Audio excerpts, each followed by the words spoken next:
So we are ready for part 2 of this series. It's just all about answering the questions that you have as a community. And if you haven't had a chance to watch part 1, I'm going to be linking that in the YouTube cards above, as well as in the description box below. You don't want to miss that one. But hey, if you're new around here, welcome to the channel. I'm so excited to have you here. We talk all about digital marketing strategies and business advice to help you move forward with your online business. So if you're interested in learning more about this topic, consider subscribing.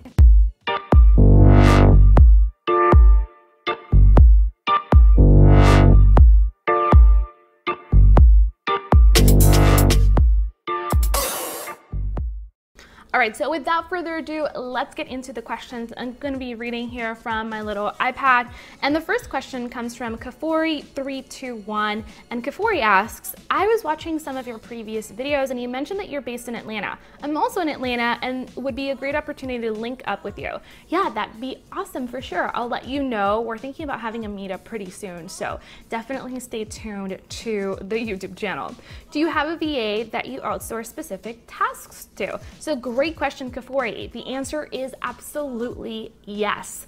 I have a brilliant virtual assistant who has recently been promoted to my creative director because she's been with me for over a year. She's amazing and her name is Pearl. I love Pearl. She's incredible. She's literally my sidekick and she takes care of everything in the business that I just don't have enough time to do. So from managing my social media to answering my support tickets, from creating, blogs and taking awesome photography for us, she's gifted, she's amazing, and I highly, highly recommend hiring a VA if you are ready for one. So that's a big distinction and maybe something that we can talk about in future episodes. But yes, I have a VA.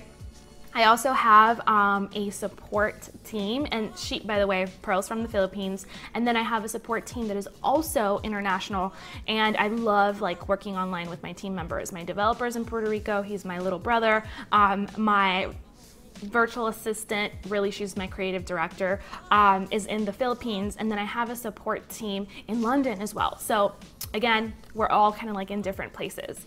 The next question here comes from Hamish Harrison, and I love this question. He says, real estate marketing, exclamation mark, mainly advertising to get leads for sales and leads for property management. Thanks a bunch, Kim, love your videos. So Hamish, I love this question. I don't know if you know this, but I've mentioned this in previous videos, but my first real world job in corporate America was managing social media campaigns, both online and offline meaning in the streets, for a property management company. So we had 14 properties across different states and pretty big team, which was really great.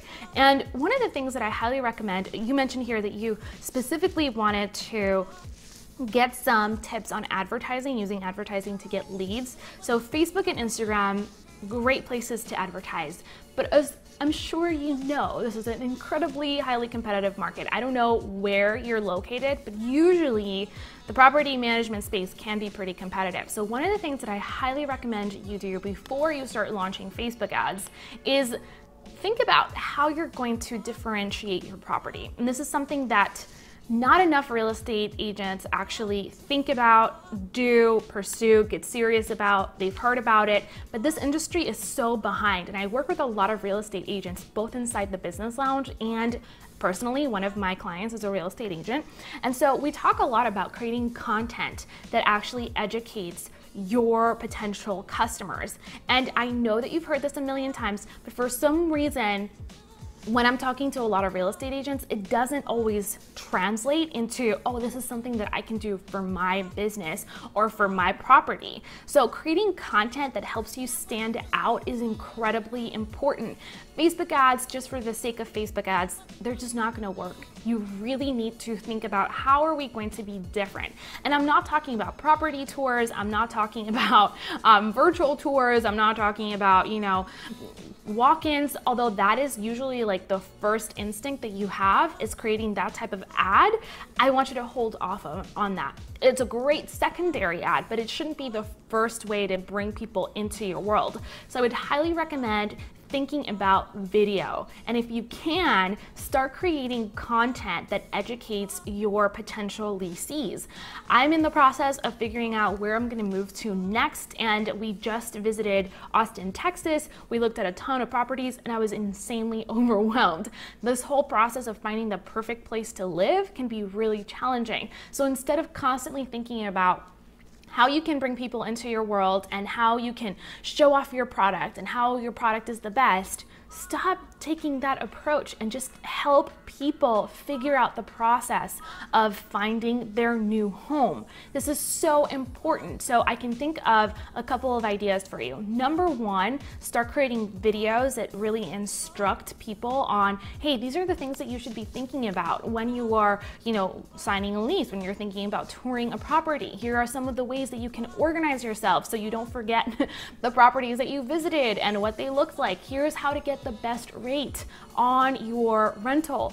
All of these things are information that most people don't talk about, don't even think about talking about, but are real pain points and real challenges for prospects. So think about it from their perspective, add value to their lives, and you will quickly become the go-to source in your city. So that's my main tip. Put some ad dollars behind that content and then follow up with people via retargeting to actually come in and take a tour, schedule a tour, right? Whatever it is that your actual next step in the buying journey is, that's how you should retarget people, and use Facebook to move them from, not knowing anything about your property to actually getting to know your property, trusting your property, touring the property, and finally actually renting from you or becoming a leasee. So I hope that that helps. This next question comes from Kylie Sameo, and she asks, have you thought about doing a day in the life video to show what your workday looks like? I feel like some people confuse what working from home looks like. I know that's not a question for your video though, so how do you stay motivated, or what inspires you? So Kylie, this is a great suggestion, and this is the most requested video on my channel. So yes, I will be creating a day in the life very soon. I actually just ordered a new camera, so I'm excited for that to get here. But anyway, let me go ahead and answer your questions. How do I stay motivated, and what or who inspires me? So I did answer a similar question in the first part of this video, but I wanted to just touch on it really quickly. How do I stay motivated? I stay motivated by just doing more of the things that I love and enjoy in my business and in my personal life. Through the ups and downs of entrepreneurship and having a business for the past 4 years, I've gotten to know myself pretty well. And so one of the things that I suggest if you are wanting to really stay motivated with your business is think about the things that really bring you joy. So for me, that's creating content. When I'm creating videos like this, when I'm editing videos, when I'm creating blog posts or podcast episodes, I feel alive. Like, this is my passion. I love creating content. And that's one of the reasons why having a membership site works so well for me. I love it, and it brings me a lot of joy. So if I am really overwhelmed and I'm too busy to do the things that bring joy in my business or bring joy to me in my business, I quickly spiral, I get super overwhelmed, demotivated, and I just want to hide under the covers and binge watch Netflix. True story. So that's one of the things that I do. It helps me keep really motivated. And then interaction with other people, seeing what other people, what other creators are making in the world. I watch so many YouTube videos. I take so many online courses. I read so many books, and I'm constantly trying to really extract inspiration from what other people are doing in the world and use it and leverage it to continue moving forward in my business. So it's one of the things that I enjoy is consuming content, but also implementing what I'm learning and just sourcing inspiration. And a lot of the times I'm sourcing inspiration from people completely outside of my industry, and that helps a lot to keep things fresh and new and innovative. So I love watching fashion videos and styling videos and makeup videos. I love watching gardening videos, and those are my passions. So I love watching content from different people who are creating amazing things in other industries and then bringing that back to my business. So I hope that answers your question. That's how I stay inspired and motivated. All right, the next two questions come from Dryada91, and he or she asks, have you ever used cold outreach to get clients? And the reality is not really. I mean, the closest I've been to cold calling someone has just been going over to Craigslist and finding listings for social media interns and then showing up for an appointment and pitching a client on my services. So that's the closest I've been. I've never really just reached out to anyone cold. So I'm sorry, but that's like the closest I've been. Every other opportunity has been like inbound or through referrals. So that's really how I build my business. If you want to learn more about like cold calling or something like that, I highly recommend getting in touch with my hubby. I'm gonna link his website below. He also has a really cool podcast. He's the king of doing like cold outreach. Me, not so much. Okay, the second question is, which industry is the best to target as a social media manager? How to balance if you're covering different industries? So the answer to your question is there is no best social media, market. That's just my opinion, at least what I found with my business. Every, social media marketer has to figure out what that is for themselves. So the only rule of thumb I'm going to give you is make sure that you're targeting people, businesses really, that can afford your services. So if you're just trying to, starting out with the local coffee shop or maybe a restaurant that just opened up, that's great. But a lot of times those companies, those businesses are really cash strapped. So you can't expect to charge a premium. Instead, I would go after companies who actually have plenty of marketing, dollars, and that would be something like attorneys, right? Healthcare practitioners, any kind of company that maybe, auto dealers that actually has a disposable budget for marketing would be what I would target. The hardest thing about getting clients is getting them to actually pay you what you're worth as a social media manager. So that would be my advice. And then how to balance if you're covering different industries. I'm not sure what you're referring to in terms of balance, but I assume it has something to do with, specializing in a particular industry. That can be really good. Like if you want to specialize, only on like healthcare, or you want to specialize only on restaurants, that could definitely give you an edge for sure with that specific industry. Personally, that just wasn't my passion. I loved working with completely different industries and figuring out what worked for all of them. So you really just have to figure out what it is you want to do and how you want to position yourself in the marketplace. And it really comes down to your own interests and how you actually deliver your results. So I hope that was helpful. All right, the next question comes from Courtney Jimenez, and she asks, do you have advice for someone who wants to start their social media business? How to market to clients and create a business plan? So Courtney, I'm going to refer you to a video I created a while back about how I got started with social media marketing, as well as how to get more clients. But the second part of your question was how to create a business plan, how to market your clients. So I don't believe in business plans. I know that that's like a crazy statement, but in the traditional sense of the word, I think that those are really unnecessary. Business plans are really antiquated, at least in the traditional sense. I've never written a business plan for my business. The only time I wrote a business plan was in college for a business class, and that was great, but it really wasn't helpful in terms of like applying it to the real world. So instead, what I would create would be 3 things, like maybe just a sheet of paper that includes 3 things. Number 1 is, who is your ideal client?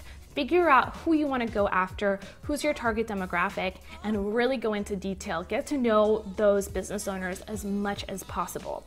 Number 2 is, what kind of business model do you want to have, right? That could be obviously a service-based business model, but in the long run, are you going to become an agency, right? Are you going to start bringing more people into your team to manage accounts and manage client accounts and grow that way? Figure out what your business model is going to be and how you're going to scale your business from the get-go.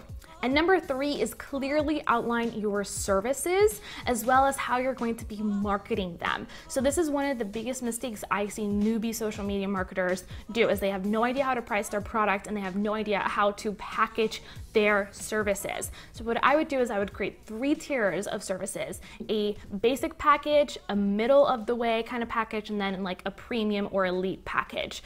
And that would include, a certain level of hours or a certain level of posts or a certain level of social media accounts that you're going to be managing, and clearly outline those and price them in a smart way. As far as pricing goes, you really just want to look at what other people are charging, but not base that off of only what they're charging. Also think about how much time you're going to be spending, rendering those services, and just start. You can always increase your prices right down the line.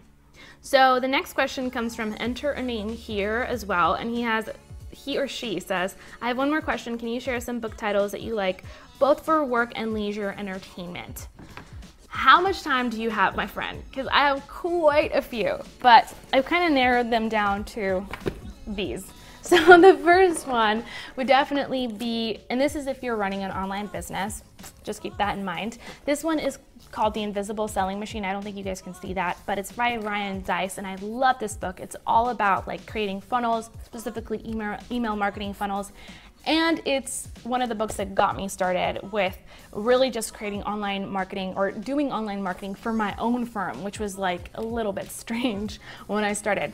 The other one is .com Secrets, and this one is from Russell Brunson. I love this book. I read it about 2 years ago when I was transitioning my business from a service-based model into a product-based model.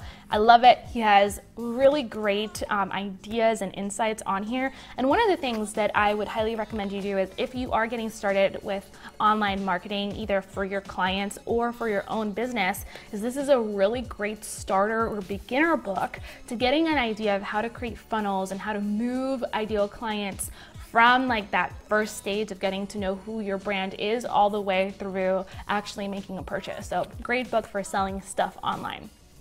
The next one, and this one's one that I just recently started, it's called The Power of Broke, and I'm sure you guys are familiar with this. It's Damon John. Love this book. Wish I had this book when I started my business, because it really shows you how to leverage the lack of resources that most of us experience when we're first starting our businesses.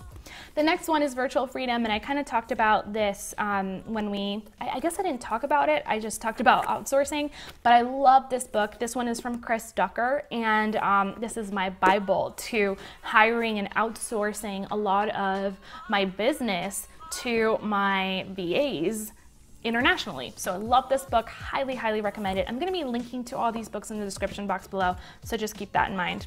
And then this is one of my favorite books ever in business. I love it. It's called Rework, and this is from the guys that founded 37 Signals.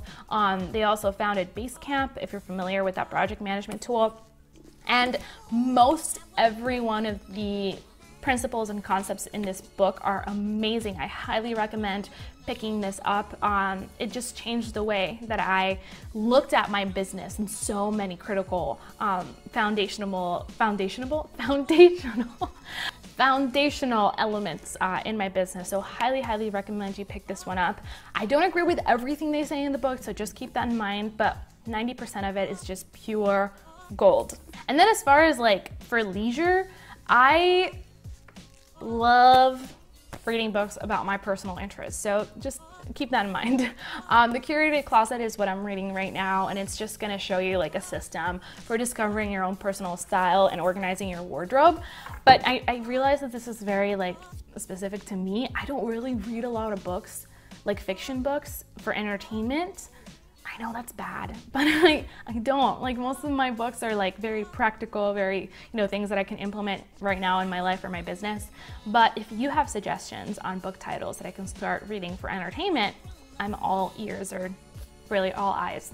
All right, so let's jump into the next question. And this one comes from Kim, Inspire My Creativity. And Kim asks, how can you get the word out about your new business while targeting the audience you are marketing to? So great question, Kim. The first thing I would do is make a list of all the different places your target demographic hangs out at, right? That could be like Facebook groups. It could be the actual events they attend. It could be the blogs that they actually read, the websites that they visit, and really make a list of all those things, the forums they participate in. Do your research, use Google to figure out where those people are, and then just go to them. Start being active on those Facebook groups. Ask to be a guest blogger, right, for the blogs that they read, or be a guest interviewee at a podcast show or a YouTube video. I should say YouTube channel. And those kinds of ideas are really important when you're just getting started, is instead of waiting for people to come to you, you need to do the work and get out into the world and actually book those interviews, book those appearances on YouTube channels, on podcast episodes, start being active inside Facebook groups, form communities, really be present and start leveraging that visibility. So that would be my advice. All right, this next question comes from Shari Mubarak, and I'm sorry if I totally butchered your name. I'm terrible with names, so just disclaimer. Her question was great. She said, can you share with us the video equipment, mic, and all related equipment software you used for your YouTube videos? They look such high quality. Thanks in advance. Thank you so much. That's really sweet of you to say. So I'm going to just take you through the basics. I'm not going to go in a lot of depth because there's a lot of things that I use depending on the conditions. So the first thing that I have, the way that I record my videos right now is via my iPhone 6S. And that's what you're watching right now. Like, this video is being recorded in that format. So definitely leverage your smartphone if you have one. I've been shooting videos with my smartphone for years. I started with my 5S and now I have a 6S and should be upgrading soon, but yeah, that's what we have. And then I love this little guy. I talked about this in the previous episode, part 1. This is the Logitech C920. Love this little camera for taking videos on YouTube. You do have to plug this into a laptop computer, so just keep that in mind. But that's what I use and I love it. In terms of a mic, the one that you are listening to right now is this Rode lavalier mic. It's about $80 on Amazon. Actually, I saw it for like 60 bucks the other day on Amazon. So I'm going to be linking to all of that below. That's the gear that I use, but you can definitely get something a little bit more affordable, like the Boya lavalier mic or the iRig mic. These plug in directly into your smartphone, which is really, really helpful. That way I don't have to sync my audio and my video in post. So something to keep in mind. Then I have my tripod. It's where my camera is sitting right now, and that tripod is a Rovelli tripod. I love this thing. It's amazing. It's been with me for like 4 years and I love it. So highly recommend it. It's about $13 on Amazon. And then I have a smartphone adapter for that tripod. The one that I have is from Charger City, and I think that's about $12 as well. Love this thing. In terms of lighting, I try to shoot natural light as much as possible. So I have a really big window right here. We have in the loft about 15 to 18 foot ceilings. No one can make up their mind how high they are, so that's about the height, and the window goes all the way to the ceiling, so that really helps. So if you can leverage natural light, if you can, you know, stand or sit in front of the window, that makes a huge difference. And then I have 2 very simple umbrella lights that are kind of supplementing the natural light, because I'm shooting this really early in the day, and so I don't have as much light as I would in the afternoon.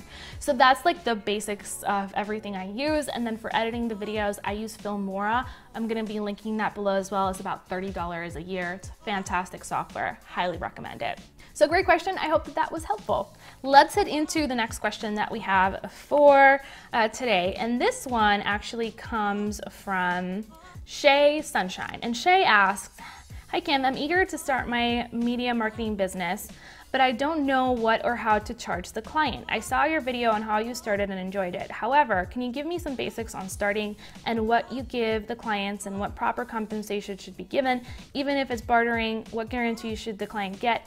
I'm in Los Angeles, by the way, if that makes a difference. So Shay, this is a loaded question, and honestly, pricing is dependent on so many different factors. It's really hard for me to give you like a straight up answer. So the thing that I would do is I would look at what other people are charging in your area and then figure out if that's a feasible price for you. And then just really jot down how many hours you're going to be spending for that specific, you know, kind of service and figure it out that way. So hourly is a good way to figure out your entire service plan, but don't necessarily charge hourly. So let's use an example. Let's say that I want to charge for Instagram management, right? And that is one service that I offer. I know that if I'm posting one, image every day, I'm gonna be, spending around 5 hours a week managing the Instagram account. That means 20 hours a month. So if I multiply, 20 hours times however much I want to charge, maybe it's $10, maybe it's $15, that can give you a great price for that service. Now you have to play with pricing. You have to figure out, what's fair to the client, but also what is fair for you. And it's just experimentation and testing. So that's how I would figure out your pricing initially, and then move forward with whatever, however you want to increase the pricing based on the value that you're delivering and whether or not you're actually able to produce real tangible results for your clients, meaning increase their sales and their overall business. So I hope that was helpful, Shay. This next question is also related to social media marketing, and it comes from Aura or Auda. And she says, hello Kim, I've been watching your videos for quite some time now. I'm really glad that you had this Q&A episode and allowed us to ask you questions. I'm a newbie social media manager and I'm trying my best to learn all the skills needed for digital marketing. How long did it take you to have all these skills or to be an expert in one skill? Like for example, being an expert in Facebook ads marketing. Thank you so much. So first of all, I don't think anyone is an expert, truly. I think we're all learning, we're all experimenting, and the best, the gurus in any industry will tell you that. Like they never feel like experts because you're constantly learning new things, especially in this digital marketing age. So one of the things that I would probably recommend as you grow your skill set is just to continually learn. You have to constantly stay on the cutting edge when it comes to social media marketing. So I would recommend, hopping on lynda.com or Skillshare to keep, those skill sets up to par, taking online courses, signing up for webinars, listening to podcasts, watching YouTube videos like this one. And so for me, it took years to really master the art of social media marketing, but I was implementing like a crazy person. By the end of my first year in business, I had already worked with almost 50 different businesses, different entrepreneurs. So I was hustling like crazy, I was implementing like crazy, I was learning as much as possible, and then really taking that knowledge, right, and leveraging it for the next client. So it took me years, and it's going to take you years to feel like you've mastered the art of social media marketing, but it's all about practice, and you can shortcut that by learning from other people and then implementing like crazy, because practice truly does make perfect. I can teach you all day, you can hear, lessons from other experts, and they can teach you all day long, but at the end of the day, implementation is the best master. So if you're implementing constantly, you're going to learn that much faster. So I hope that answers your question. The next question comes from Drake Southwell, and he asks, how do I get my first client as a 16-year-old freelancer? So great question, Drake. Highly recommend that you go ahead and watch this video that I'm linking now in the YouTube card, because it's going to show you how I started as a freelancer. But the first thing that I would do is how to get your first client is work for free, right? Just literally use your skill set to bring them results, and start like a 30-day or a 60-day trial where you're working for them for free, and then upsell them on your actual service. Tons of people I know are going to be upset that I said this. Working for free is not actually what you want to do, but I think it's a rite of passage. I also think that it's the easiest way to kind of segue into a paying customer and a paying client, especially if you've never done the thing that you're doing before. I don't believe in charging clients for work if you're not actually experienced and you can't deliver results. So that's what I would do. I would literally just go out and find as many people to work with on a trial basis as possible, and then upsell them on an actual paid package once you can show results. That's what I did, and I highly recommend you do the same. The next question comes from Jacob, and Jacob asks, how do you do social media marketing remotely for a client? Does it require that you are at their location to create content? Have you done it? So great question. The answer is yes, I have done it for 90% of my clients. They're never in my same location. I have clients in Canada, in Mexico, in South America, in Puerto Rico, all the way across the United States.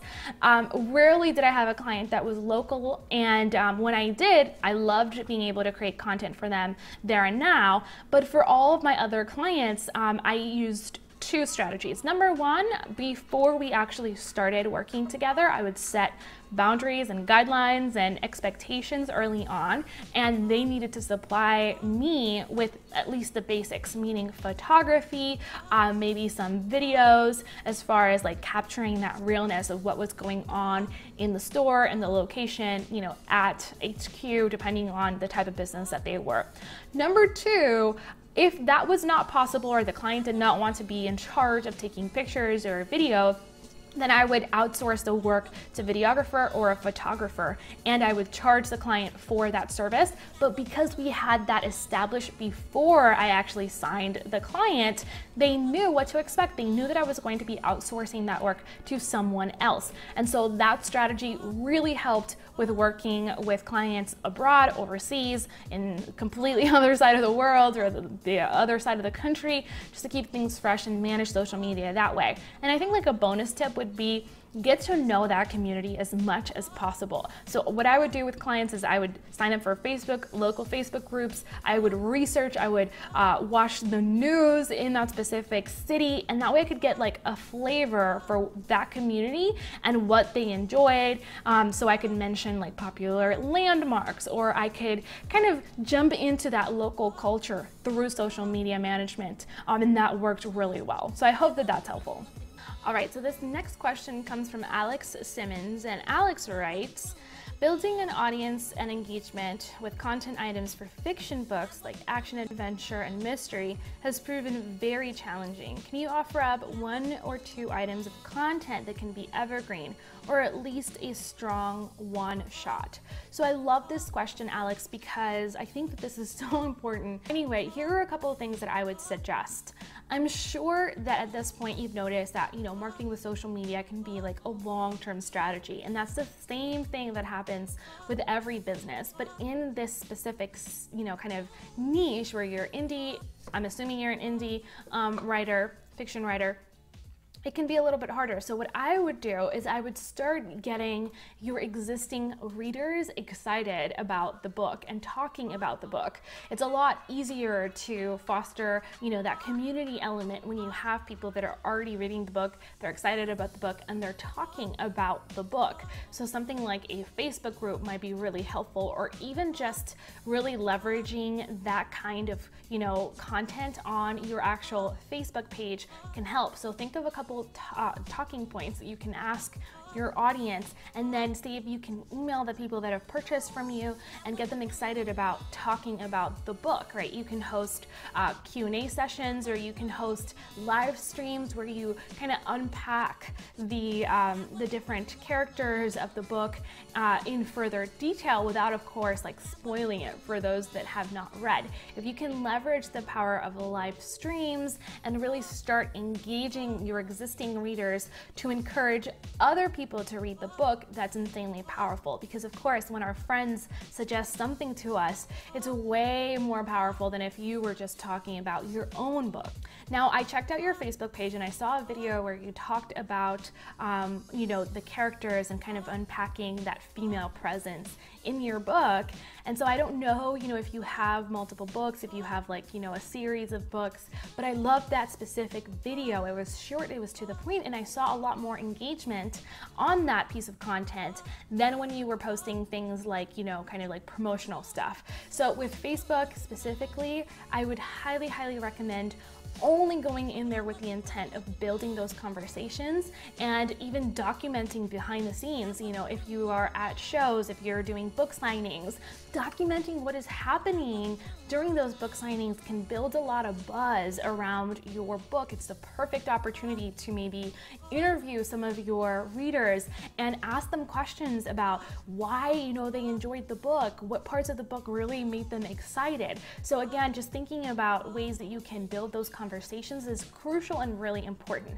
I don't know if you're using Amazon to sell your book, but that would be my second suggestion. I know that's not really directed at the content and evergreen pieces, but that would just be like a bonus tip. If you are leveraging Amazon, then probably investing in advertising is a really good strategy. I was just talking to a cool guy in one of the conferences I visited a couple of months back, and he was telling me how he was also an indie author and he was also writing fiction, how he was leveraging leveraging Amazon ads for pennies to make sales and continue, like, you know, really building his business. So highly recommend checking out Amazon and Amazon ads if you're not using them already. All right, this next question comes from Herbert, and he asks, "Hi Kim, I want to I would like to know, I should say, something that I can do to break the fear of failure that has me stuck. It's come to a point where I barely do anything for my business. I have a lot of good ideas, and I know that I could crush it if I could focus and stop being afraid." So Herbert, thank you so much for sharing that and being vulnerable and open and transparent about that. I think fear of failure is something that all of us go through. Specifically in my journey, I've noticed that it's worse when you're just getting started because you don't have like that confidence. You haven't really achieved maybe the results or the milestones that you want, and you're kind of like afraid. You're afraid of failing. I was personally afraid of letting my parents down. I was afraid of letting myself down. I was afraid that everything would just crash and burn, and you know, quitting school to actually pursue my own thing was never ever in my agenda or something I dreamed or planned to do.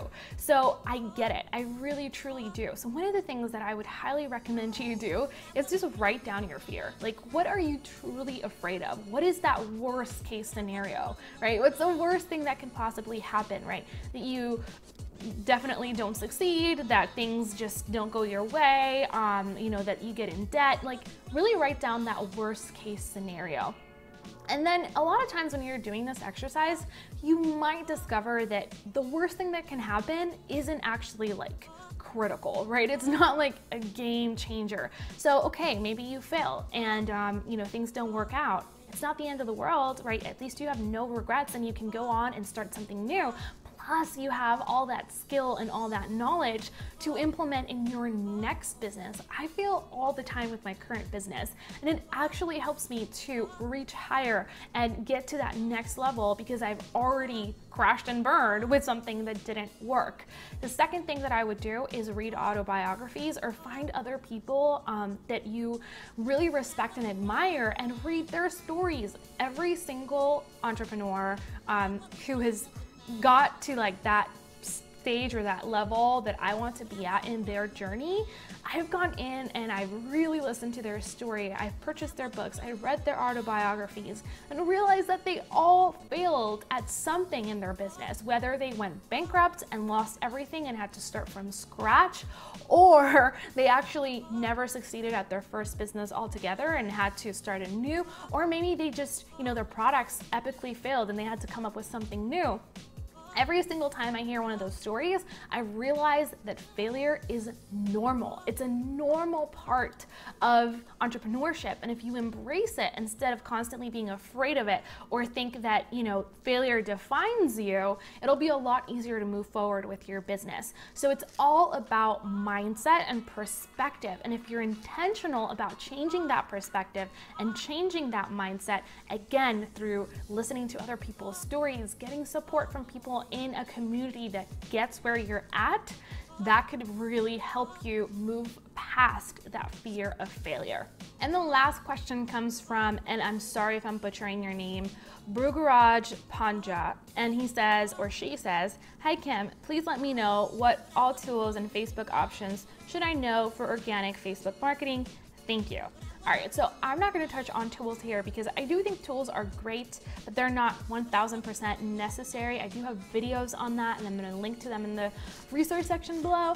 But the most important thing you need to know about Facebook marketing, as it's like in terms of organic, is that you do have to build conversation and engagement 100%. That should be your sole focus. Advertising on Facebook doesn't work. Sending people to your website doesn't work. You have to focus on video, specifically live streaming and short video on Facebook.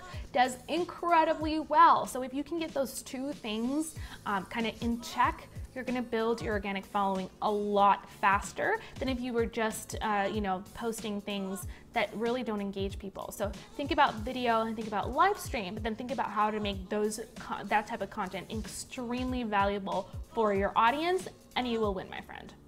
All right, We did it. We answered all these questions. I hope that this episode was helpful. And if you have a question that you want to ask me for future videos, definitely come over to the comments section and ask your question now. Remember that you can ask about anything related to business, marketing, or life advice. As long as it's appropriate, I will do my very best to answer it in one of our videos. If not, at the very least, I will answer it personally in the comment section. So thank you so much for watching. Make sure you subscribe if you haven't already, and I will see you in the next episode of Kim TV. Bye for now.